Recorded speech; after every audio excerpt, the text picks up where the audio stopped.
Bonjour, bonsoir le monde, c'est un plaisir pour nous ensemble aujourd'hui dans la première sortie émission ça. Probablement nous allons parler aujourd'hui concernant la réforme de Luther, proprement dit la réforme protestante, le 31 octobre 1517 et le 31 octobre 2021.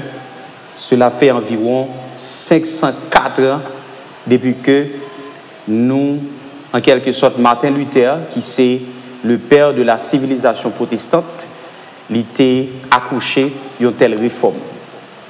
Donc 504 ans depuis que Luther était combattre les hérésies de l'Église catholique pour te bailler nous aujourd'hui une nouvelle orientation avec la réforme protestante. Et certaines fois, il y a des gens qui confondent Martin Luther King avec Martin Luther de la réforme protestante. Donc, c'est deux personnages différents qui ont chaque marqué temps et ont chaque un discours différent, ont chaque un message différent qui ont apporté. Martin Luther, c'était pratiquement un retour avec la Bible, un retour avec vrai l'évangile, qui est différent de Martin Luther King, qui a un message qui c'est « J'ai un rêve », I have a dream. Donc, qui est différent de Martin Luther lui-même, qui a voulu un retour au christianisme, ou un retour à la Bible. Donc, nous devons faire cette différence entre Martin Luther et Martin Luther King. En parlant de la réforme protestante, il faut que nous disions que gagner les différentes époques qui marquaient, les différentes époques qui marquaient des blocages face à la propagation de l'évangile. Parce que l'objectif du diable, l'objectif de l'ennemi, depuis dans la jeunesse des temps, c'était anéantir le plan de la rédemption. Et cette stratégie l'y parcourit environ des siècles, environ des années. C'était celle en vie ou encore, c'était celle objectif Satan te guerre. C'était saboter le plan de la rédemption.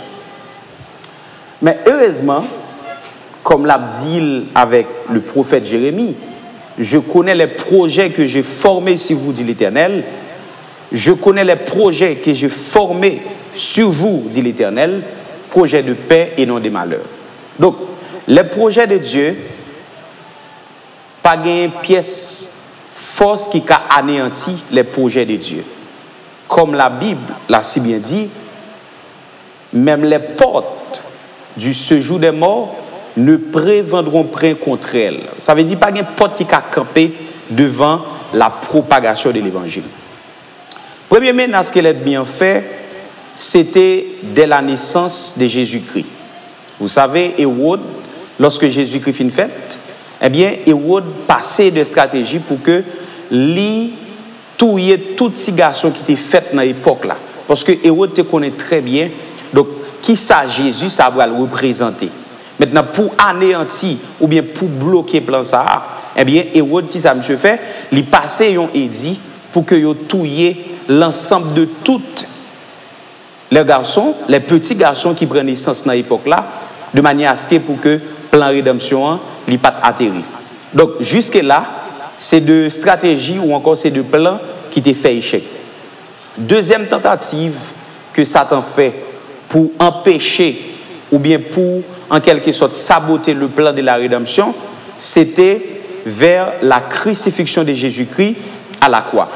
Donc, à la croix, lorsque Jésus-Christ fit mourir, juste avant la mort de Jésus-Christ, eh bien, l'ennemi a pensé que automatiquement Jésus-Christ mourit, eh bien, qui ça va passer? Donc, ça t'a pris accès pour que, en quelque sorte, cette question de salut qui n'a pas les aujourd'hui, cette question de sauver à l'anciel, son bagage qui était totalement, eh bien, inexistant.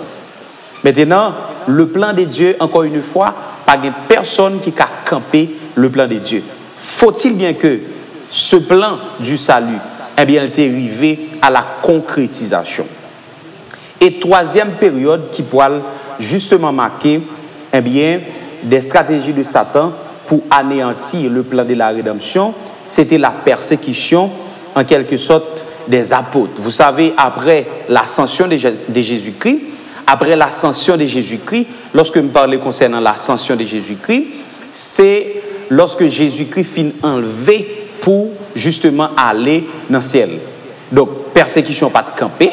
Ils ont essayé dès la naissance de Jésus-Christ, ça n'a pas marché. Donc, l'ennemi a continué à essayer en quelque sorte vers la mort de Jésus-Christ à la croix en pensant que automatiquement Jésus-Christ mourit. Donc, ça n'a pas accès pour que la question du salut l'y anéantit. Donc, un n'a pas marché. Eh bien, ça a continué jusqu'à les apôtres de Jésus-Christ.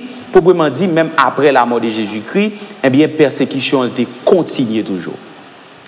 Vous savez l'histoire des apôtres, comment M. Sayo a été martyrisé pour la simple cause de l'évangile.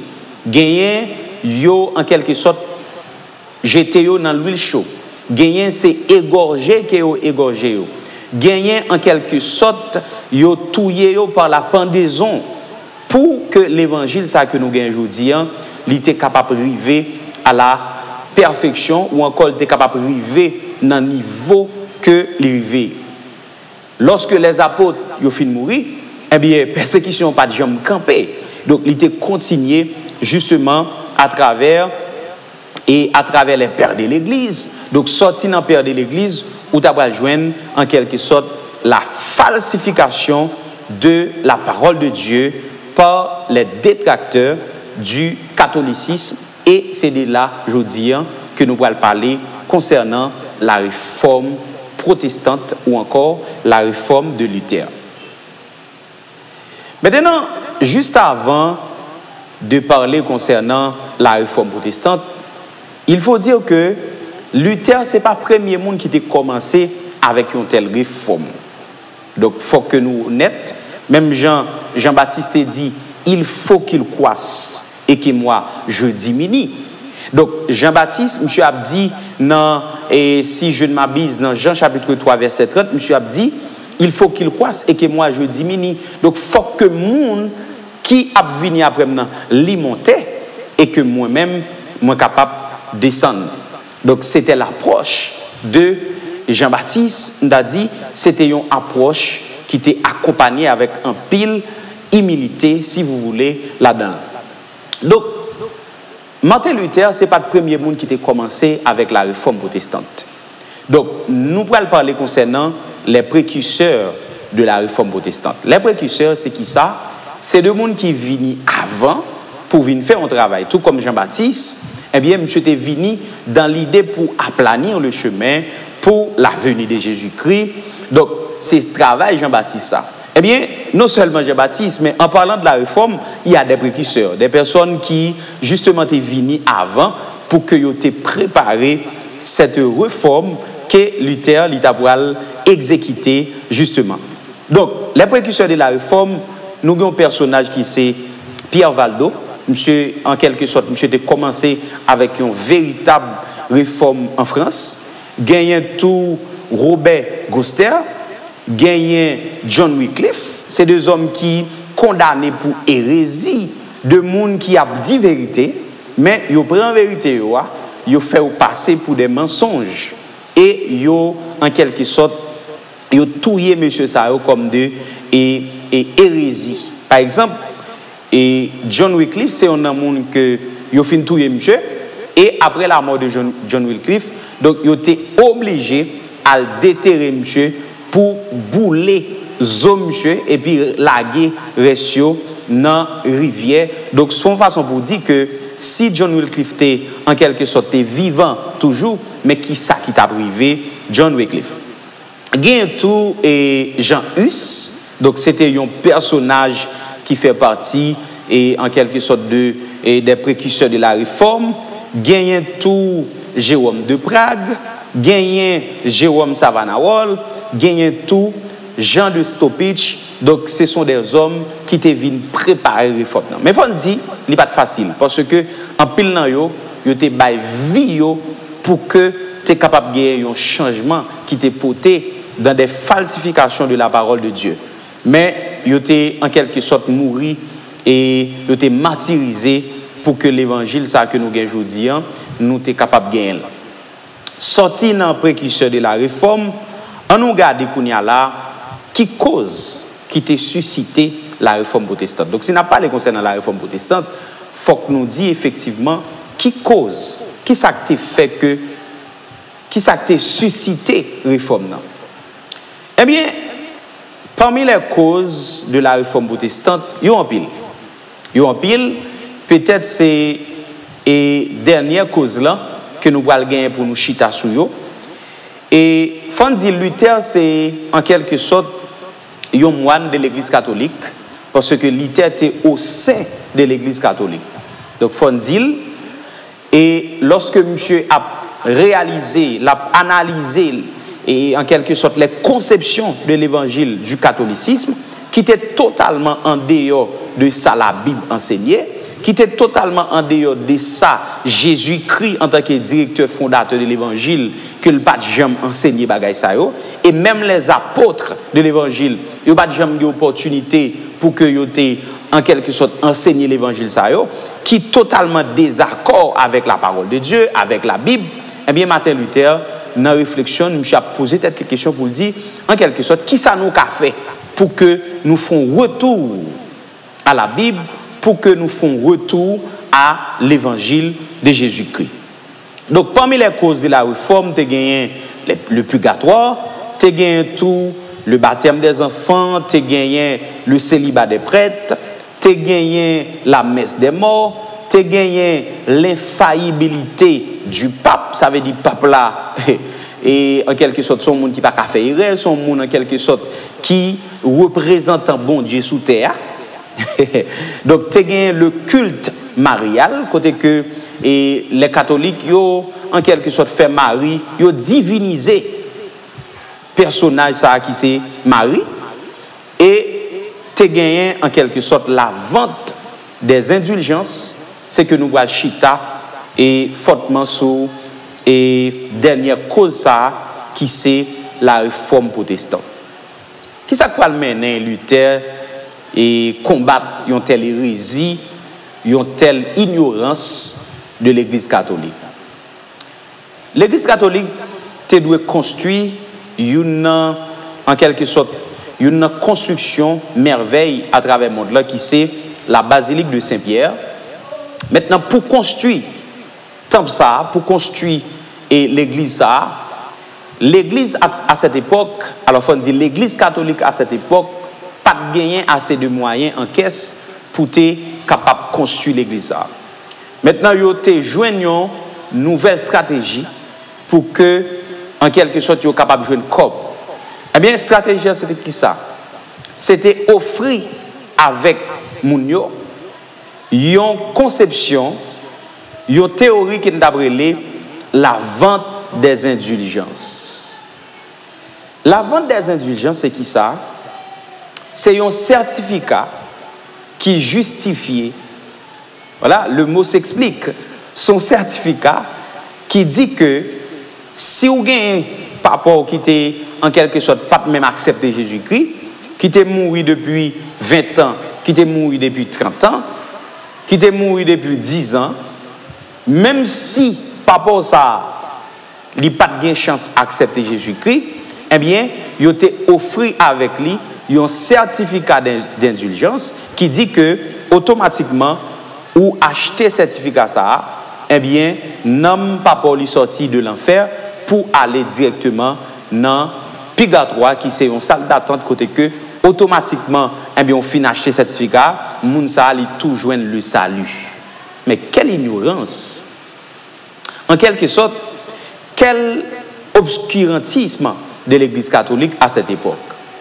Et tu as un monsieur qui était en charge pour te faire une véritable campagne qui c'est Jean Tetzel. Monsieur était à promener dans toute Allemagne à cette époque pour que monsieur a dit automatiquement qu'on doit tomber dans Troan, eh bien l'âme de vos pères, eh bien, il sortit de paradis, il sortit de l'enfer, disons, pour aller dans le paradis. Et ceci, en pile monde te courir des idées ça. Parce que, ou qu'on tendance populaire là, c'est qui ça? Parce que je dis, si salut à son bagage que monde te acheté, eh bien, il y a des gens qui ne vont même passer misère dans la consécration, dans la sanctification, dans le service bon Dieu, dans l'envie de sainteté. Donc, tout le monde a acheté salut avec un prix de l'argent. Mais heureusement, le salut ou joignit seulement par la foi en Jésus-Christ, et cela ne vient pas de vous, c'est un don gratuit de Dieu, donc ou pas acheter bagaille comme ça. Et Jean Tetzel, monsieur, contourné toute Allemagne pour que lui fait une campagne, et monsieur était entré en pile l'argent dans la campagne ça. Donc, c'est ainsi Luther qui c'est en quelque sorte un moine qui pratiquement était au sein de l'église catholique. Monsieur était plaqué sur les portes de l'église de Wittenberg en Allemagne les 95 thèses qui étaient prouvées, qui étaient dit que moi totalement opposé avec manœuvre ça, moi opposé avec stratégie démoniaque satanique ça. Donc, pour qui ça Luther était plaqué les 95 thèses sur les portes de l'église de Wittenberg en Allemagne, à cette époque, forme littéraire pour te contester ou bien pour te dire que vous n'êtes pas d'accord avec telle ou telle situation, ce n'était pas écrit, ça t'est fait. Donc, forme littéraire, moment pour te combattre les hérésies de l'église catholique, c'est Luther t'a écrit les 95 thèses pour te dire non avec, eh bien, la vente des indulgences, il était condamné totalement et il a dit non. Donc, pour gagner le salut de Dieu, c'est un bagage que ou joindre dans mes bon Dieu ou pas acheter son bagage que vous joignez gratis. Et je t'ai servi avec un slogan pour te dire que le juste vivra par la foi. Ou pas acheter le salut de Dieu, ou pas acheter la sanctification, c'est seulement dans la prière. Donc, ou mettre pour joindre le salut de Dieu, c'est en acceptant Jésus-Christ. Et ça fait dire que après la mort, il n'y a pas de repentance. Même si tu as gagné en quelque sorte fausse cope que tu as besoin de gagner, eh bien, ou pas acheter le salut avec le prix de l'argent. Donc, faut-il bien que vous joignez la grâce de Dieu pour obtenir le pardon ou encore la grâce de Dieu. Donc, c'est ainsi que Martin Luther, je était opposé avec position l'église catholique dans l'époque là. Et ça va prendre temps lorsque Luther était fin placardé sur les portes de l'église de Wittenberg en Allemagne.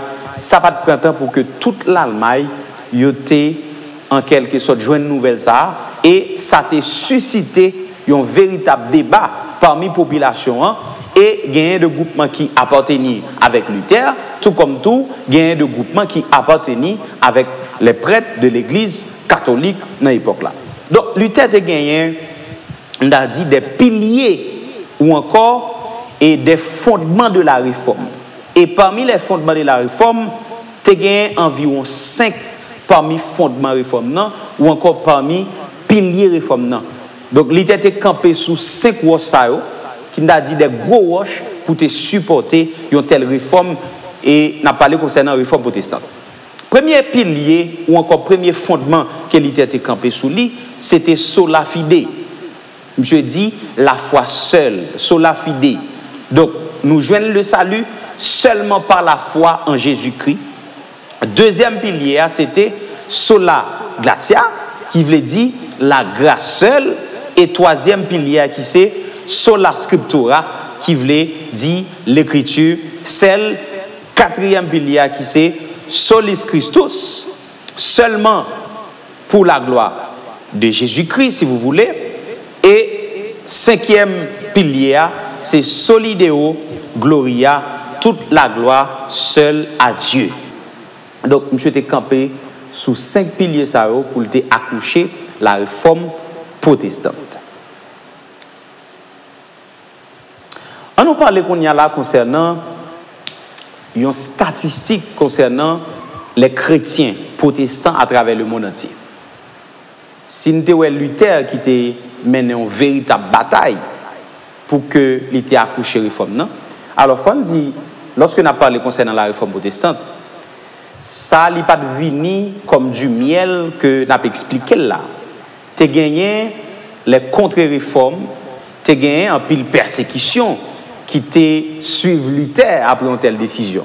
Parce que l'Église catholique dans l'époque là, tu as gagné, ça nous a relé la grande puissance, tu as gagné puissance économique, tu as gagné puissance religieuse, tu as gagné puissance religieuse à cette époque, tu as gagné la puissance religieuse à cette époque. Donc, eh bien, pour que l'État, M. fin accouché en telle réforme, ça va traiter comme ça. Tu as gagné des persécutions, au point que tu as jugé l'État et n'importe qui qui t'a joué l'État, tu as touillé, tu as arrêté comme hérésie à plusieurs reprises. Donc, l'État est campé très ferme sous décision ça.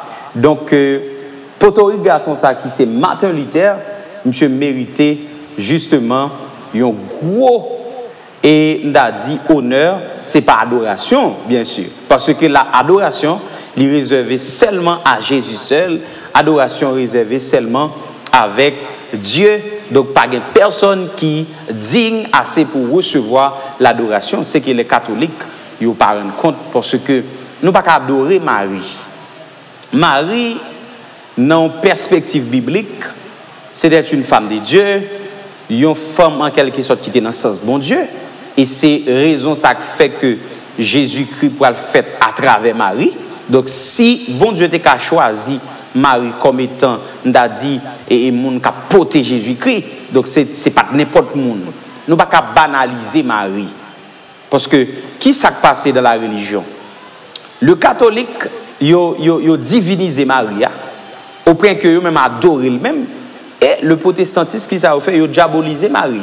Donc nous pas faire comme ça, nous pas faire ça. Donc Marie non perspective biblique, c'était une femme de Dieu, une femme qui possédait la grâce de Dieu, une femme en quelque sorte qui était dans le sens bon Dieu. Et c'est ça qui a fait que bon Dieu t'a choisi, fait que Jésus t'est passé par Marie. Mais entre-temps, nous pas adorer Marie. Oui, c'était une femme qui t'a porté Jésus-Christ, mais ça pas qu'à bali accès avec l'adoration. Ça pas qu'à bali accès avec la gloire de Dieu. OK? Donc et ça fait que nous te voulons faire mise au prince pour que ou même qui a lu la Bible ou même qui a marché dans tendance religion, il faut faire beaucoup d'attention. Nous parlons concernant les précurseurs de la réforme, nous parlons concernant les causes de la réforme. Qui s'est suscité la réforme, non? Les causes de la réforme, qui s'est suscité la réforme, non? Et nous parlons en quelque sorte, nous allons essayer de porter une définition concernant les protestants. Quelquefois, en pile prédicateur fait faute ça, il fait erreur ça. Il seulement arrêté pour dire bon, on protestant qui parle monde mal, mais on chrétien va parler monde mal. C'est comme si il y a une tendance banaliser la question du protestantisme. Donc nous pas qu'à faire comme ça, nous pas qu'à faire ça. Protestant, il y a un sens différent de ça que nous comprenons, nous connaissons concernant le protestataire. Et ça fait, nous allons établir la différence entre le protestataire et le protestant. L'autre dit protestataire, c'est un monde qui protestait de yon bagay ou bien yon monde qui protestait contre yon monde quelconque. Mais qui est différent du protestant, qui c'est un mot qui joue une racine dans l'allemand. Eh bien, l'autre dit protestant, ou dit un gros bagay dans l'époque que moi te prend naissance. Le protestant, c'était un monde qui prend des positions pour la vérité. Protestant, c'est un monde qui prend position pour un bagay qui est vrai, un monde qui prend position pour la vérité. Donc, ces définitions, ça a été bali dans l'époque là. Et ça fait aujourd'hui, moi personnellement, moi fier parce que moi c'est protestant. Moi fier parce que moi, en quelque sorte, eh bien, a grandi dans la tendance protestante. Parce que, l'on dit protestant, ou dit yon moun qui suivent la parole de Dieu, ou dit yon moun, en quelque sorte, qui suivent les commandements de Dieu, qui suivent la parole là. C'est pas un monde qui prend tout vous, c'est d'eau. C'est pas un monde qui interprète la parole de Dieu n'importe gens. Donc, c'est tellement, je dis, notamment des psalmistes, est-ce qu'il n'est pas nécessaire pour que nous soyons capables de gagner une nouvelle réforme? Oui, l'Église de nos jours, l'Église actuellement, donc, les susciter une autre réforme, justement, une autre réforme qui pourrait et baille le vrai sens de l'Église. Parce que je dis là, salut était gourmet pour lire, salut était combattre pour le naissance là. Nous presque banaliser parce que nous voulons retourner dans même et vieille tendance catholique encore, nous voulons retourner là-dedans. Donc en quelque sorte nous quitter ligne Martin Luther Téba nous en tant que le père du protestantisme.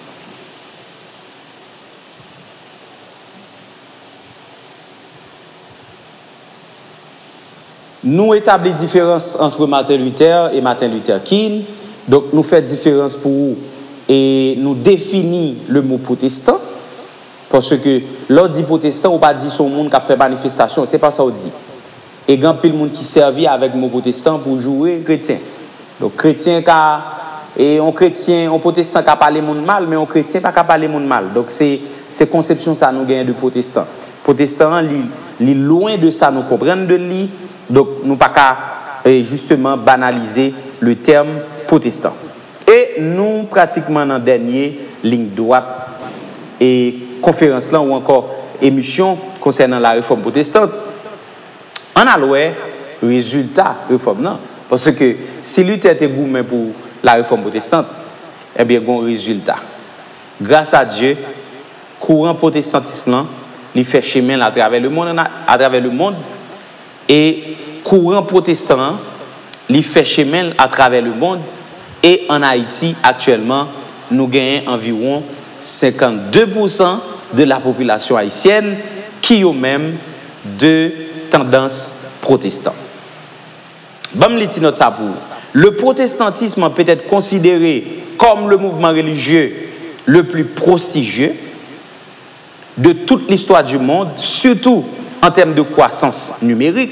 Seulement 3 ans après les 95 thèses de Luther, la réforme gagnait déjà 90% de la population allemande et en 1958 était au nombre de 200 millions à l'échelle mondiale et 400 ans on comptait déjà 223 millions et vers l'année 1970 le dénombrement est passé à 324 millions et dernière statistique que vous faites,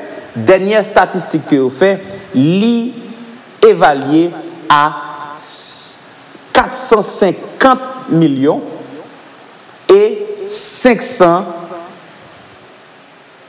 450 millions et 500 de protestants à travers le monde entier. Donc, il y a une répartition qui fait du point de vue et continental à travers tout le continent. Par exemple, si on prend un continent et si on prend en Afrique, nous avons près de 150 millions. Si on prend Amérique du Nord, nous avons près de 75 millions.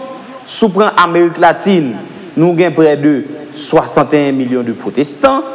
Nous gagnons en Europe près de 95 millions. En Asie, nous gagnons près de 62 millions.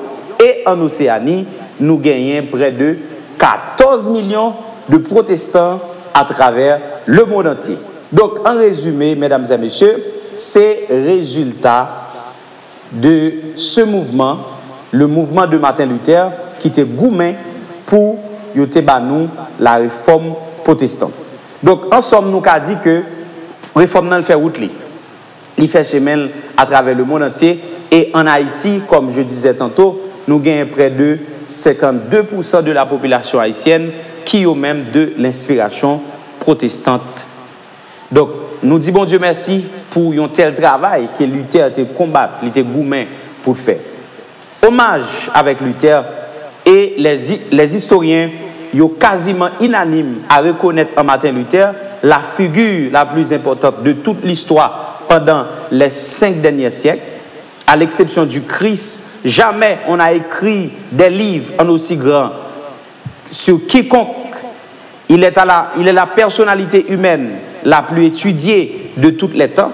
Les témoignages qui suivent constituent un hommage mérite à la mémoire du réformateur, bien que ce soit difficile de se faire une idée exacte de tout ce dont nous avons besoin aujourd'hui pour parler concernant Martin Luther. Il dit de lui, Martin Luther, c'était un moine érudit. Martin Luther, l'homme de Dieu éclairé par l'Esprit de Dieu pour perpétuer sa vraie foi. Martin Luther, homme de Dieu et fougué. Martin Luther, de réflexion, mais l'homme d'action aussi.